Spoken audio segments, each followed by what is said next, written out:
Em 395, na Era Comum, o último imperador do Império Romano Unificado, Teodósio I, morre. Com sua morte, o Império Romano seria dividido em dois para seus filhos, o Império Romano Ocidental e o Oriental. Nessa época, o Império estava longe de suas épocas de glória e de conquista. A crise do terceiro século quase desintegrou o Império, que por pouco não acabou, graças às vitórias militares de Aureliano. Em 395, seguido de inúmeras invasões bárbaras, o Império estava começando a não ter mais dinheiro ou pessoas para continuar se defendendo de números cada vez maiores de inimigos estrangeiros.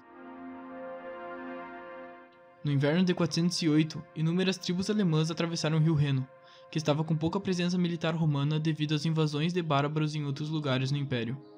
O rio acabou por estar congelado, e uma das tribos que atravessaram o rio era conhecida como os Vândalos.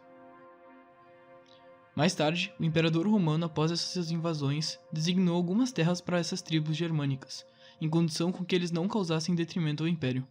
Essas terras seriam o sul da Espanha, perto da província romana de Líbia. Nessa época, existiam dois generais romanos, Aécio e Bonifácio. Em 423, Bonifácio foi escolhido como general de toda a Líbia pela regente do Império, a Placídia. Quando Bonifácio saiu de Roma, o general Aécio começou a difamar o general para a regente, declarando má conduta do general em sua província, e de se beneficiar aos custos do Império. E disse que para confirmar suas acusações, era só a regente chamar Bonifácio de volta a Roma, que ele não iria sair de lá. Antecipando tudo isso, Aécio disse a Bonifácio não voltar a Roma, porque ele seria tomado de seu comando pela regente. Mas Bonifácio, com medo de perder o comando e de ser assassinado, e receoso do que fazer, decidiu perguntar à tribo dos Vândalos se eles aceitariam um tratado de defesa, visto que eles viviam perto da província de Líbia. Assim, o Bonifácio fez um tratado com os líderes vândalos, Gundérico e Gensérico, onde os três dividiam a província em três. E caso o Império invadisse seus territórios, os três deveriam se defender juntos. E assim, os vândalos cruzaram da Ibéria até a África. Mas em Roma, os amigos do general começaram a se questionar o porquê um homem bom estava causando tanto detrimento ao Estado. E ao chegarem na Líbia e descobrirem as mentiras de Aécio, esses conhecidos voltaram a Roma urgentemente e contataram a regente Placídia, que ao descobrir a história, contatou a Bonifácio a verdade. Mas como Aécio tinha muito poder sobre o Império, a regente não fez nada sobre o mesmo. Imediatamente após isso, Bonifácio se sentiu arrependido sobre o feito e implorou para que os vândalos saíssem da região. Mas os mesmos, se sentindo desrespeitados, não aceitaram, e após Bonifácio perder uma batalha, ele se retirou para a cidade de Hipona. E os vândalos, liderados por Gensérico, pois Gundérico havia sido morto, começaram um cerco da cidade, que mais tarde foi desistido por causa de falta de suprimentos. Em 432, após serem reforçados, Bonifácio levou o exército romano para a batalha contra os vândalos, e perdeu, e assim, os vândalos conquistaram o norte da África.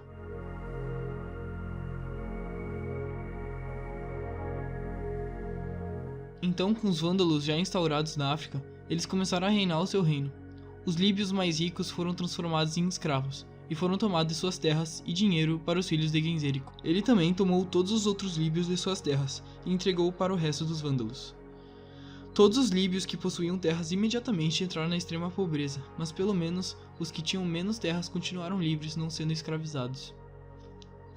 O Império Romano ainda precisava de grão produzido na África. Eles tinham uma política que se chamava Cura Annonae, e eles importavam grãos da África e entregavam para a população romana. Essa política existia desde o início do Império, mas, com a conquista dos vândalos da África, Roma já não conseguia mais fornecer grão para a população tão facilmente. Gensérico, receoso de uma revolta dos nativos líbios, desmontou as paredes de toda a cidade da região, exceto Cartago, para que os líbios não conseguissem se revoltar contra os vândalos, e para que se os romanos invadissem, eles não iriam conseguir guarnecer com soldados alguma cidade, fazendo com que não fosse necessário um cerco para reconquistar a cidade. Essa mudança foi boa para os vândalos naquele momento e Gensérico foi elogiado, mas mais tarde, essa mudança seria fundamental para o fim do reino. Com a morte do imperador Valentino, Gensérico, ganhando a ajuda dos mouros, todo ano saía de seu país com um exército para atacar e saquear o império. Primeiro, eles iam à Itália ou à Sicília, mas quando eles já tinham saqueado grande parte do Império Ocidental, eles partiram para o Oriental e começaram a saquear a Ilíria e a Grécia, até depois mais tarde voltarem a saquear de novo a Itália e a Sicília.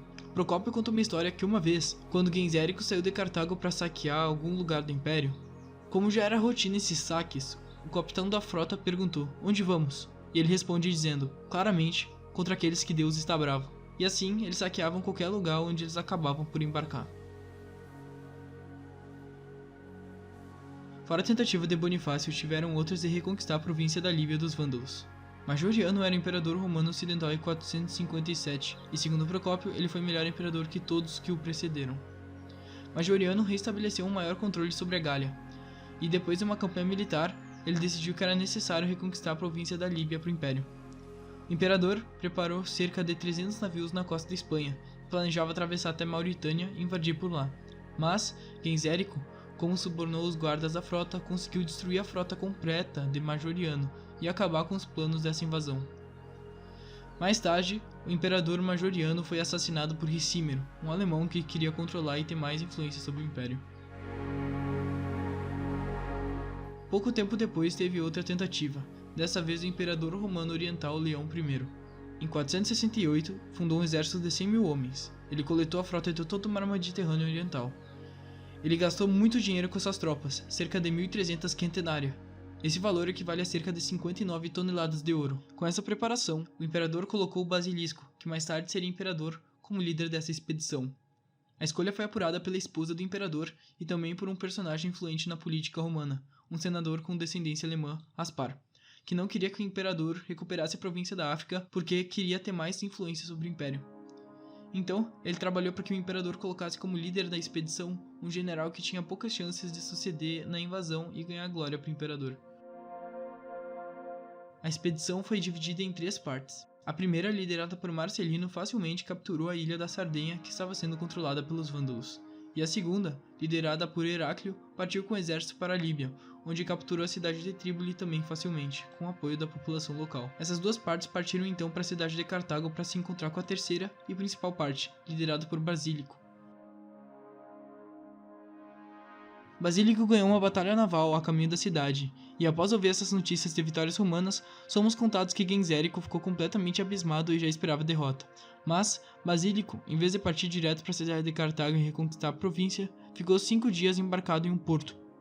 Esse tempo foi crucial para Gensérico construir uma frota e lançar um ataque surpresa conhecido como a Batalha de Cabo Bom, onde Basílico perde metade da sua frota e é obrigado a recuar. O general ainda tinha chances de recuperar a invasão, e Basílico pretendia se juntar com Marcelino, mas o mesmo acabou por ser assassinado, possivelmente por causa do mesmo Ricímero, o mesmo que matou Majoriano, porque ele tinha medo da influência que o Marcelino tinha no Império Romano Ocidental.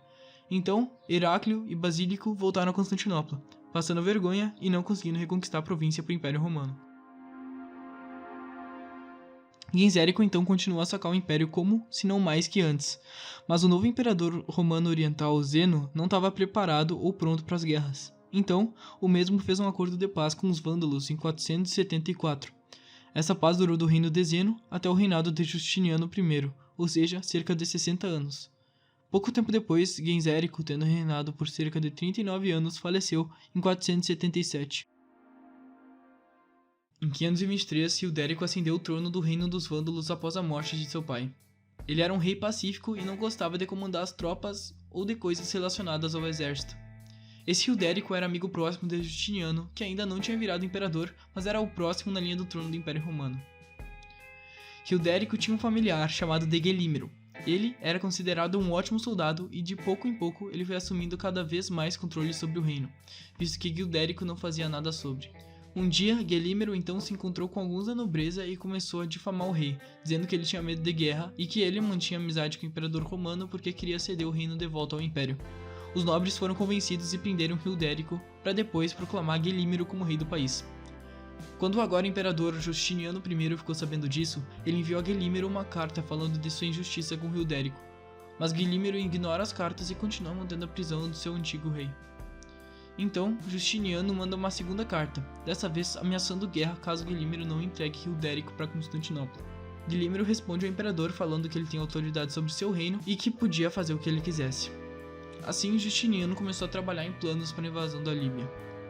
Quando o imperador Justiniano I decidiu que estava no momento certo de começar a invasão, ele foi anunciar para os generais e políticos principais, mas todos começaram a se lamentar e ficar com medo, visto as últimas derrotas romanas na mão do reino vândalo.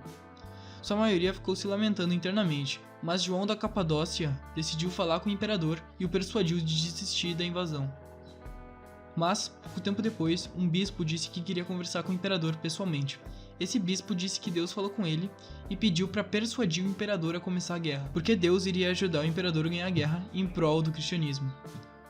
Quando Justiniano ouviu isso, ele ficou entusiasmado e começou a coletar um exército e uma frota, que anunciou a Belisário, que se marcou na guerra passada contra a Pérsia, que ele comandaria essa expedição até o reino vândalo. O imperador começou recrutando um exército de 15 mil homens, sendo 10 mil infantaria e 5 mil cavaleiros. O imperador também juntou 500 frotas, e escreveu instruções a Belisário para ele fazer o que ele achar necessário, tendo autoridade de imperador nessa invasão. Enquanto isso acontecia, o reino dos vândalos começou a ter rebeliões em alguns lugares por causa da ascensão de Guilímero. A primeira foi pelos habitantes de Trípoli, na Líbia. Eles se revoltaram contra o reino e imediatamente pediram ajuda do Império Romano. O imperador entregou um exército pequeno e fez a região se subjugar ao Império. Graças a Quinsérico, todas as paredes da região estavam desmontadas, então seria só Guilímero enviar um exército e subjugar essa rebelião, mas o Guilímero estava focado em outra coisa. A Sardenha, que era controlada pelo reino dos vândalos, tinha um governador chamado de Godas. Ele era um escravo de Guilímero, mas, buscando poder, Godas aproveitou da situação e começou a governar a Sardenha como se fosse um reino independente e recusando a pagar tributo para o reino. Guilímero, em vez de focar na rebelião da Líbia, mandou seu irmão Tzazão com 5 mil homens e grande parte de sua frota, cerca de 120 navios, para recuperar a ilha para o reino. Com isso, ele perdeu grande parte de sua força militar e naval poderosa, que agora estava focada em outro lugar. Em 533, Belisário saiu de Constantinopla rumo à invasão. Enquanto eles iam, 2 soldados de origem massagueta, ou seja, da Pérsia, mataram um dos soldados enquanto estavam bebendo.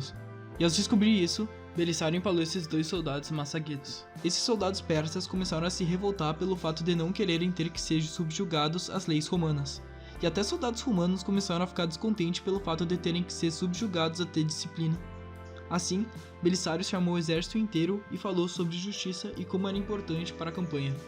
Ainda mais que Deus estava vendo tudo, e depois disso, o exército começou a escutar o general, e eles começaram a ter medo e começaram a ter mais prudência em seus atos. Mais tarde, um dos oficiais do exército estava organizando o pão a ser cozinhado. Era necessário que um pão fosse cozinhado 2 vezes para ficar saudável, mas, para poupar dinheiro e tempo, quando foi cozinhar o pão para ser entregues aos soldados, o oficial cozinhou apenas uma vez e colocou no navio. Mais tarde, 500 soldados morreram por causa da infecção, que só piorou por causa do calor da região. Quando Belisário embarcou na ilha de Sicília, ele começou a sentir medo, sem plano do que fazer, e começou a ficar nervoso com o fato de não saber o quão forte seria o exército dos vândalos. Mas acima de tudo, os soldados romanos começaram a falar ao general que eles não se sentiam bem com o combate naval, e que eles mostrariam bravura quando embarcassem na Líbia, mas se eles tivessem que enfrentar alguma frota pelo caminho, eles iriam desistir e fugir. Belisário então decidiu mandar Procópio à cidade de Siracusa como um espião para descobrir se tinha algum exército inimigo pelo caminho, descobrir se tinha alguma frota inimiga perto, ou talvez até descobrir se tem algum lugar seguro para embarcar na Líbia. Quando Procópio chegou a Siracusa, ele encontrou um amigo da infância no local. Esse amigo mostrou a Procópio uma pessoa que há pouco tempo tinha vindo de Cartago. O mesmo disse para Procópio não se preocupar, que não encontrariam nenhuma frota inimiga pelo caminho, visto que os vândalos enviaram toda a frota para a ilha de Sardenha, para recuperar da rebelião que tinha acontecido. Belisário, escutando a notícia, ficou extremamente feliz e elogiou muito Procópio. E assim, 2 dias depois, Belisário embarcou na Líbia, na cidade de Cheba. No mesmo dia, os soldados começaram e terminaram os trabalhos para fazer um campo e guardar a frota, principalmente por causa do medo que eles tinham dessa região. Enquanto eles faziam os trabalhos, aconteceu que surgiu água na região, algo que era extremamente raro porque na Líbia é um deserto. Isso foi considerado pelos soldados um bom sinal para a invasão. No outro dia, alguns soldados saíram do campo e começaram a tomar frutas de terras dos locais da região. Descobrindo isso, o Belisário chamou todo o exército e fez um longo discurso sobre justiça, assim como antes, falando sobre tratar os nativos da região bem, porque eles, assim como os soldados, são romanos, e eles não escolheram ser subjugados pelos vândalos. Então, o exército deveria tratar eles como a própria população. Isso faz parte de uma estratégia para não fazer com que os locais se revoltem contra o Império e fiquem ao lado dos romanos. Isso fez com que os romanos conseguissem apoio local, que seria de importância para a guerra. Belisário então marchou com o exército em direção a Cartago. Ele mandou uma força de 300 homens a uma distância à sua frente para ver e avisar o exército de alguma força inimiga, e também mandou uma frota para acompanhar o exército, que não estava distante da costa. Enquanto o exército marchava, todos tratavam os locais bem, e assim, Mesmo com o exército entrando e saindo de cidades, ninguém fugia de nenhuma cidade ou escondia algo do exército. O plano de Belissário estava dando certo. Quando Guilímero ficou sabendo disso, ele mandou matar Hildérico e todos associados a ele, com medo do antigo rei ser capturado, e pediu a seu irmão, Amatas, pegar um exército de pessoas que podiam lutar em Cartago, e se juntar a ele em um lugar que eles chamavam de Décimo. Assim, os dois juntos poderiam cercar e ganhar do exército de Belissário. No caminho, olheiros dos dois lados se encontram, e então Belissário ficou sabendo que o exército inimigo estava próximo. No dia 13 de setembro, o Belissário, sem saber do plano de cercar as tropas deles, ficou com o exército parado enquanto uma tropa liderada por João Troglita pesquisava sobre o terreno local com a cavalaria do exército. E sem Belissário saber, alguns cavaleiros runos aliados ao Império Romano começaram a marchar pela esquerda. Guilímero mandou Gibamundo com 2.000 tropas pelo lado esquerdo à frente do resto do exército. Enquanto isso, Amatas, com as tropas de Cartago, cometeu o erro crasso de chegar ao local com alguns homens antes da hora do combinado. Assim, ele encontrou com o exército de João que estava pesquisando sobre o terreno, e apesar de Amatas conseguir matar alguns da cavalaria, ele perdeu a batalha e voltou direto para Cartago, onde eles foram perseguidos e aniquilados pela cavalaria romana enquanto eles tentavam voltar para a cidade. Enquanto tudo isso acontecia, a força de Gibamundo encontrou com a cavalaria runa, que apesar de ter muito menos gente, acabou por aniquilar esse exército vândalo. Belissário, sem saber dos eventos que estavam acontecendo, marchou com o exército e deixou uma parte da cavalaria à sua frente. Quando essa parte da cavalaria chegou ao local, descobriram um evento sobre a cavalaria de João com os locais da região. Então, eles subiram uma montanha por perto. Quando chegaram nessa montanha, eles notaram uma grande poeira vindo do sul. Era o exército inteiro de Guilímero. A cavalaria mandou pedidos para Belissário ajudar eles, mas os oficiais ficaram debatendo se valia a pena ou não. E, enquanto eles discutiam, o exército de Guilímero ganhou a montanha da cavalaria. Procópio escreve que depois dessa batalha, Belissário estava completamente perdido. Se Guilímero escolhesse enfrentar nesse momento a tropa de Belissário, eles seriam aniquilados, pelo medo que os romanos sentiam das tropas vândalas. E até se Guilímero voltasse para Cartago, ele conseguiria aniquilar a cavalaria de João e depois capturar a frota romana. Mas Guilímero era um homem sentimental, e ao ver que seu irmão tinha sido morto pela cavalaria de João, ele parou a batalha no meio e fez um funeral para ele. E com esse tempo, o Belissário marchou com o exército em direção às tropas de Guilímero, que estavam completamente desorganizados pelo funeral. E sem nem batalhar, essas tropas recuaram em direção a Numídia. No dia seguinte, 14 de setembro, o exército chegou às portas de Cartago e fez campo perto da entrada. E sem resistência, a população local abriu as portas na entrada da cidade para o exército passar. Também abriram o porto para a frota romana poder embarcar na cidade. No outro dia, o exército romano entrou na cidade em formação de batalha caso tivesse alguma emboscada. Belissário lembrou suas tropas de justiça e de tratar os nativos bem. Mais tarde, quando era claro que não tinham nenhum tipo de emboscada na cidade, Belissário sentou no trono do rei dos Vândalos, simbolizando a população local sobre a volta do controle romano sobre esses territórios. De noite, Belissário jantou com seus mais próximos no lugar onde Guilímero costumava jantar, e ele comeu a comida preparada por Guilímero, que esperava ganhar a batalha contra os romanos. Durante esse momento, nenhum soldado romano fez nada com algum habitante da cidade, algo que ajudou muito o Império. Comerciantes continuaram a vender suas coisas sem nenhuma interrupção, e todos continuaram vivendo suas vidas como se nada estivesse acontecendo. Então, Belissário decidiu focar em fortalecer mais a cidade para depois continuar a invasão.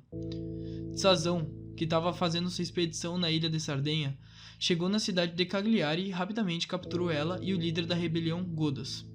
Quando chegou lá, ele ficou sabendo de uma invasão romana na Líbia, mas não da tomada de Cartago. Então ele enviou mensageiros para Gensérico, perguntando se o mesmo precisava de ajuda.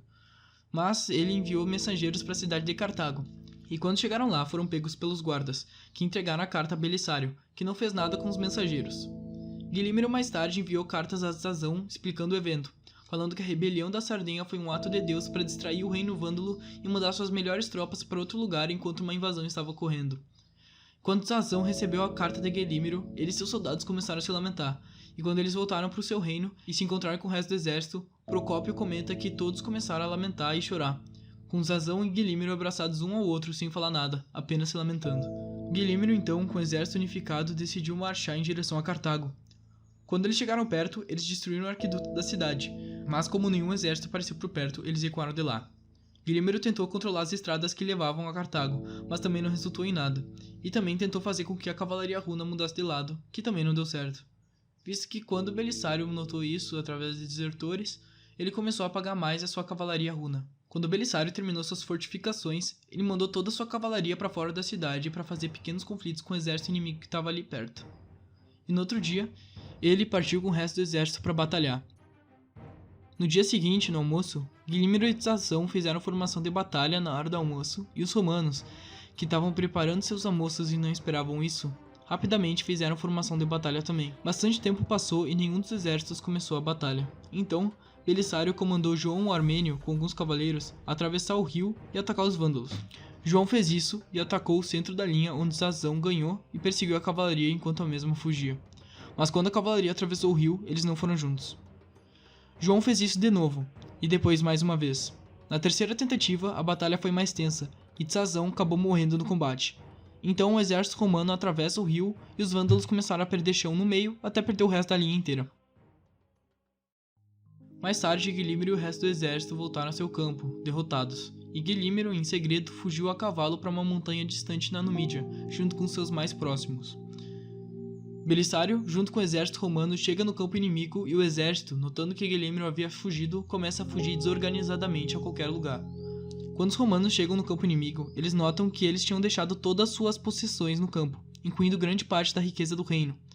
Como os vândalos saquearam o Império Romano por muito tempo, tinha todo tipo de riqueza, e também tinha toda a riqueza que os vândalos acumularam plantando nas terras férteis da Líbia por cerca de 100 anos. Os soldados, sem medo nenhum e emocionados de tanta riqueza nas suas frentes, eles começaram a perder toda a disciplina e pararam de seguir as ordens de Belisário esse dia. Caso os vândalos tivessem se organizado e voltassem a campo, muito provavelmente toda a força seria aniquilada, devido a quão distraídos eles estavam com as riquezas dos vândalos. Quando Belisário voltou a Cartago, ele enviou tropas para todo lugar do reino vândalo para fazerem todas as regiões voltarem a ser subjugadas pelo Império. Enviou tropas para Sardenha, Córcega e as cidades mais distantes da África. Belisário também comandou sua cavalaria para perseguir Guilímero, liderado por João o Armênio. Mas, quando ela chegou próxima de Guilímero, um dos soldados sem querer acabou matando o João, e assim, Guilímero conseguiu escapar.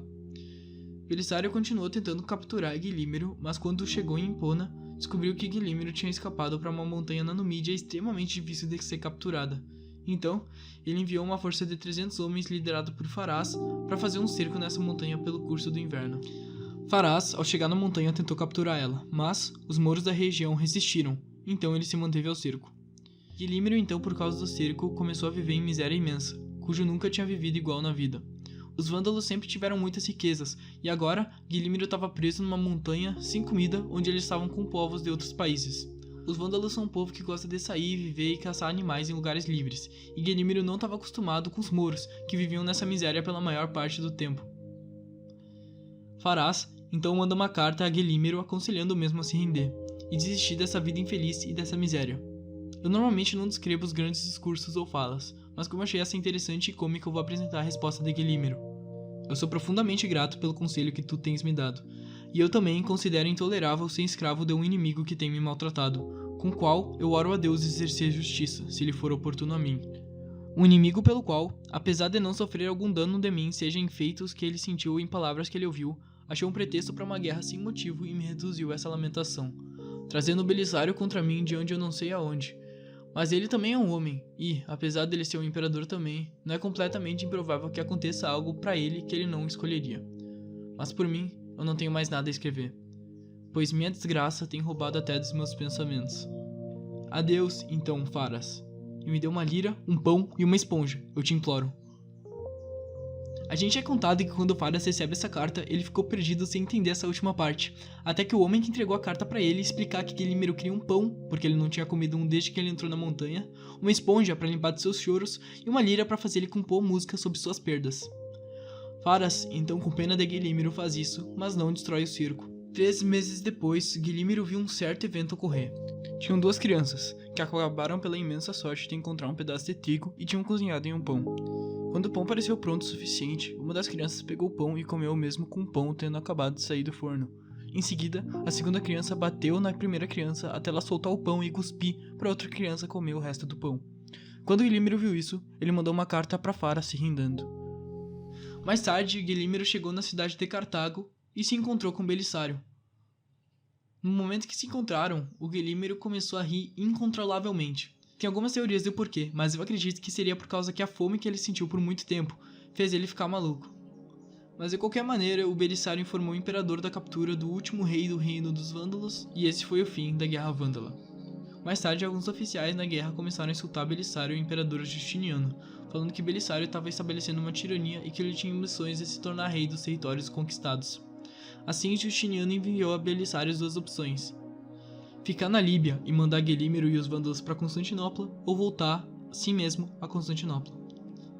Belisário, que já suspeitava de algo, decidiu ir para Constantinopla. Quando Belisário chegou em Constantinopla, ele foi aplaudido e venerado pela conquista da província, e foi presenteado com um triunfo. Um triunfo era um desfile militar que ocorria muito antigamente, e normalmente só era o imperador quem celebrava. O último não imperador a celebrar celebrou em 19 antes da Era Comum, mais de 550 anos antes, e Belisário desfilou em Constantinopla junto com as riquezas da guerra.